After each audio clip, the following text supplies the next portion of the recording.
एक देहाती हद से ज्यादा सुस्त था। वो दिन रात सोता रहता और हमेशा यही कहता, आज नहीं कल कर लूंगा, सुबह कर लूंगा। एक दिन एक दरवेश उसके घर आया। देहाती ने उसकी बड़ी खिदमत की। दरवेश उसकी खिदमत से बहुत खुश हुआ और बोला, मांग, तुझे क्या चाहिए? देहाती ने फौरन कहा, मुझे ऐसी चीज चाहिए जो मेरा सारा काम खुद ही कर दिया करे और मुझे कुछ न करना पड़े। दरवेश ने जवाब दिया, अच्छा, मैं तुम्हें एक जिन देता हूँ। ये तुम्हारा हर काम पलक झपकते में कर देगा, लेकिन याद रखना, इसे हर वक्त काम देते रहना। अगर इसे काम ना दिया तो ये तुम्हें मार डालेगा। ये कहकर दरवेश वहाँ से चला गया। देहाती बहुत खुश हुआ। उसने फौरन जिन को हुक्म दिया, जाकर खेतों को पानी दे आओ। अभी देहाती आराम से बैठा ही था कि जिन वापस आ गया और बोला, काम मुकम्मल हो गया, अब दूसरा काम बताओ। देहाती हैरान रह गया। उसने जल्दी से कहा, जाकर जानवरों को चारा डाल दो। चंद लम्हों में जिन ये काम भी करके वापस आ गया और बोला, ये काम भी हो गया, अब और क्या करना है? जल्दी बताओ, वरना मैं तुम्हें मार डालूंगा। अब देहाती बहुत परेशान हो गया। वो भागकर अपनी बीवी के पास गया और बोला,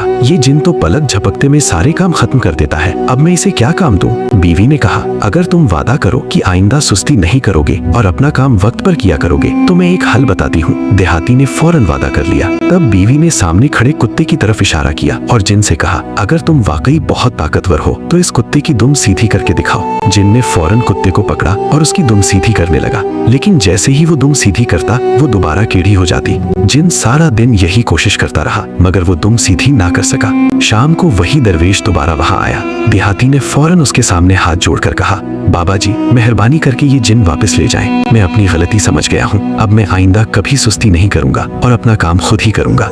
इस कहानी का सबक ये है कि सुस्ती इंसान को मुश्किल में डाल देती है, जबकि मेहनत ही कामयाबी का रास्ता है।